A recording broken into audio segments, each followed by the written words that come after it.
para estar bien informado. La revista de la noche, con acceso a las diferentes noticias en J Productora, Nicolás Enrique Grullón y Judith Valdés. Sin límites.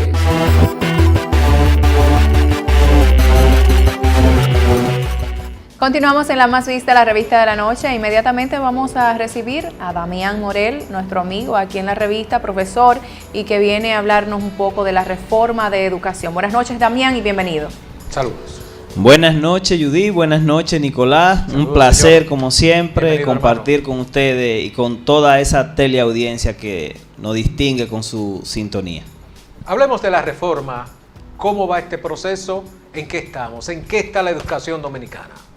Bueno, como ustedes saben, la ley 6697 ya tiene bastante años, tiene 21 años, fue aprobada en el 1997 y desde ahí se han hecho un sinnúmero de transformaciones y cambios, pero ya debe ser adecuada a los nuevos tiempos. En el 2014 se aprobó un pacto educativo, además de que ya estamos en una nueva década, un nuevo siglo, y son muchas las transformaciones, los avances que ha tenido, y la educación, que debe ser el pilar de toda sociedad, debe de ir a la vanguardia. En ese sentido, hay una intención de reformar la ley 6697.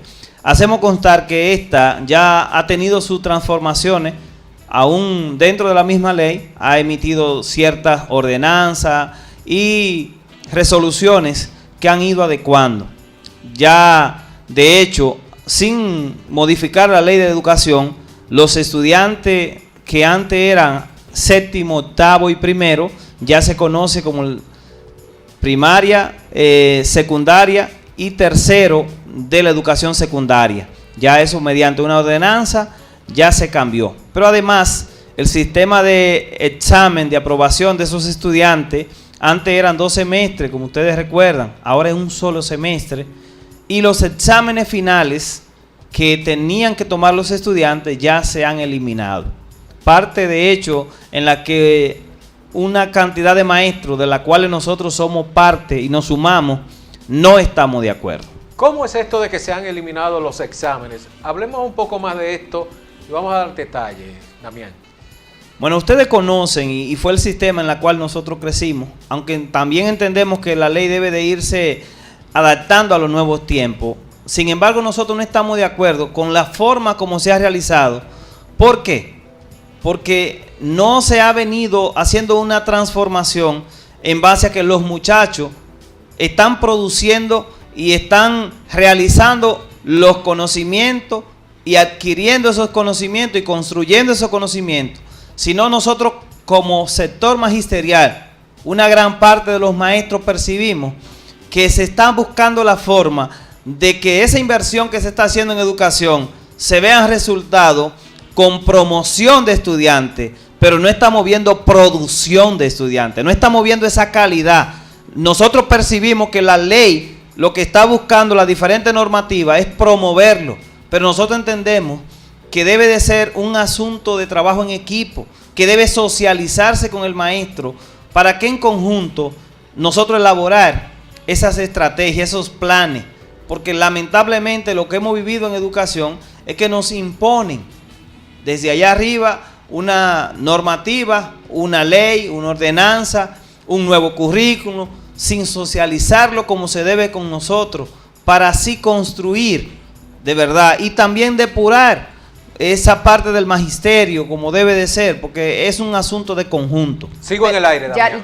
Sigo en el aire, escúchame, Judith. Sigo en el aire. Ya la ordenanza está hecha, los cambios están aprobados. ¿Qué buscan ustedes o cómo piensan ustedes que esto puede cambiar o que puede tener un efecto negativo, que no se haga? Mira, nosotros como parte del magisterio, porque entendemos que la ADP en sí, como cuerpo, no ha hecho ninguna reacción ante esto.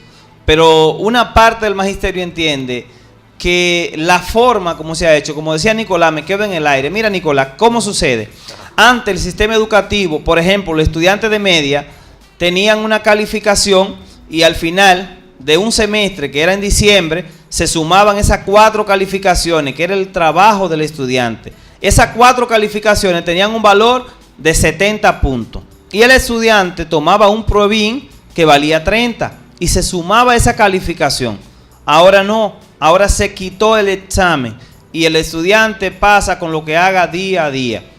Pero de antemano debo decir que muchos técnicos a nosotros nos han dicho que por el estudiante simplemente asistir al aula ya tiene un 70, que tú no le puedes poner menos de 70 a un estudiante. Entonces, si el estudiante con asistir ya tiene un 70 y no va a tomar exámenes, nadie se va a quemar. Ya pasó. Ya entendí. No hay forma de que se quede un estudiante, pero eso realmente es calidad.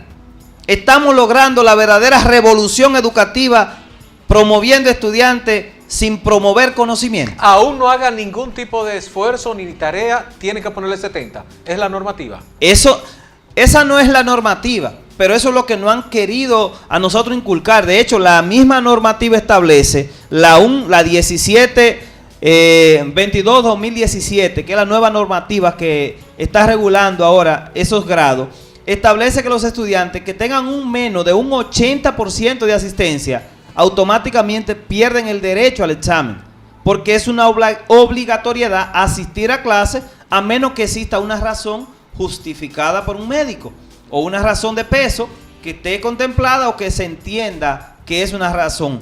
Pero hasta nos han dicho a nosotros en diferentes escenarios que no, que el estudiante aún tenga menos de 80% de asistencia, se le dé el examen. Entonces creo nosotros que decimos, eso es parte del proyecto, Damián, que tiene el gobierno de mantener la educación bien baja, porque cuando tenemos un pueblo que no tiene educación, es gobernado, es manejado por el gobierno. Entonces yo pienso que eso es lo que tú viniste a decir aquí. ¿No será también por asunto de los negocios que se prestaban con los diferentes exámenes? Porque también hay denuncias, Damián, de que con esos exámenes habían profesores que buscaban su Navidad. No. Mira, Nicolás y Judith, lamentablemente yo creo que siempre la soga corta por lo más delgado. Pero entiendo que este proceso y todos estos cambios, todos tenemos que revisarnos. Y en los maestros también tenemos que revisarnos. Sin embargo, entendemos que no es por ahí por donde viene. Que no es porque el maestro, yo conozco, he trabajado en 4 o 5 centros educativos y conozco una inmensa cantidad de maestros. Yo sé de la honestidad del maestro a la hora de aplicar una prueba. Pero ustedes no sabían que las pruebas nacionales, y ahí es que a mí me llama preocupación, nuestra propia ADP está proponiendo en una consulta pública que se eliminen las pruebas nacionales y todas pruebas que cause estrés al alumno. Pero yo le pregunto a ustedes, nosotros lo que somos hoy es producto de las pruebas. Pero cuando usted va al médico y si hasta que el médico no le hace una prueba, no sabe lo que usted tiene. Y entonces si el maestro no tiene herramientas para determinar lo que el muchacho aprendió, lo que sabe, el dominio que tiene, entonces ¿cómo sabemos? ¿Cómo sabemos el grado de conocimiento que van alcanzando los muchachos? Yo creo que debemos de transformar, que debemos de revisar, pero nunca eliminar ni las pruebas nacionales ni las pruebas finales que se le dan a los muchachos, que se le aplican a ellos. Damián, siguen los inconvenientes, siguen los problemas dentro del sector de educación.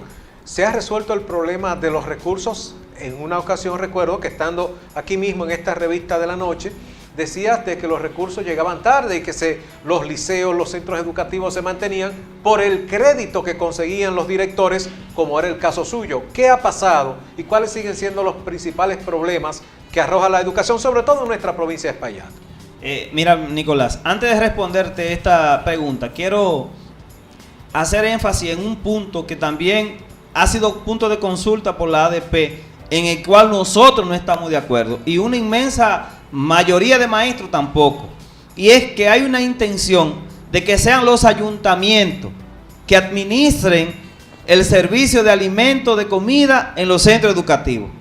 Y nosotros nos preguntamos, ¿han sido nuestros ayuntamientos tan capaces, tan gerentes, de resolver los problemas propios de ellos, que tienen la condición y la capacidad de también manejar los recursos de alimentos en las escuelas? Nosotros entendemos que no, y estamos en contra de esa intención que se quiere hacer.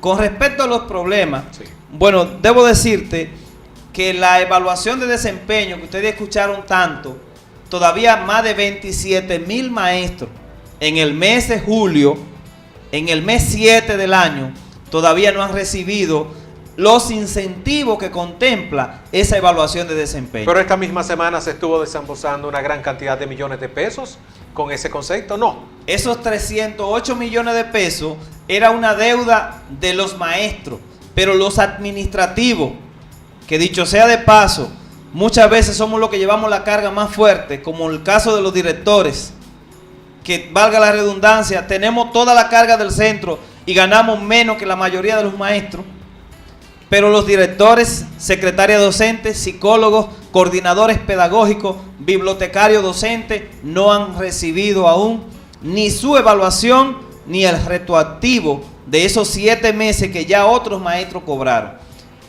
Con respecto a los fondos, debo decirte que nos informaron que nuestro centro educativo ya le había recibido una transferencia, y cuando vamos a confirmar, tenemos casi el 40% de recursos menos, teniendo nosotros casi 100 estudiantes más. Entonces, Nicolás, yo me pregunto, ¿cómo es posible en un presupuesto de educación que supera los 120,000 millones de pesos y que se está invirtiendo en educación, entonces ahora está llegando menos recursos a las escuelas? Tenemos centros educativos paralizados. Yo tengo un comedor en nuestro centro educativo que tiene 2 años en un 98% y le falta iluminación y abanico y bancos, y aún no se lo colocan. Entonces, vamos al ministerio, solicitamos baterías porque no tenemos, pintura, no hay. Solicitamos ampliación, solicitamos que nos restauren los centros y no nos resuelven. Entonces preguntamos, ¿dónde están los recursos? ¿Qué está pasando en educación? ¿Dónde están esos fondos que se ha destinado para esa bendita revolución educativa? Se lo están robando. Robando se lo están, Damián. Esa es la respuesta. Pero bien, señores, esta explicación y todas estas informaciones que nos está dando Damián nos deja bien claro que si teníamos una educación paupérrima en las escuelas públicas, ahora es que se va a poner peor. Ahora es que la puerca retuerce el rabo con todos esos datos que él nos está ofreciendo. Y yo pienso que esto es catastrófico para la República Dominicana, porque precisamente por la baja educación que tiene el pueblo de manera en general, es que estamos donde estamos. Porque tenemos que seguir ahí como corderitos detrás de aquellos que están mandando. Ahora levanten una mano y levantamos la mano. Y ahora bájenle, la bajamos. Ahora diga que sí. Y nosotros como idiotas. Eso es lo que quiere el gobierno, que nosotros sigamos. Y peor todavía con la educación baja. Damián, lamentamos mucho que esto esté ocurriendo en nuestro país. Gracias por estar aquí en la revista ofreciendo estos datos, y no sé si Nicolás quiere puntualizar. No, por asunto algo. de tiempo quisiera preguntar mucho más del sistema, pero yo creo que ha estado claro con lo que él ha explicado. Lamentablemente, esta revolución educativa solo está en la mente de algunos y vemos que todavía tiene una gran cantidad de escollos, una gran cantidad de debilidades. Gracias, Damián. Muchísimas gracias a ustedes, y decirle al magisterio que todavía hay esperanza. Todavía hay esperanza y debemos de seguir unidos y luchando por el bienestar de nuestro país y de nuestra sociedad.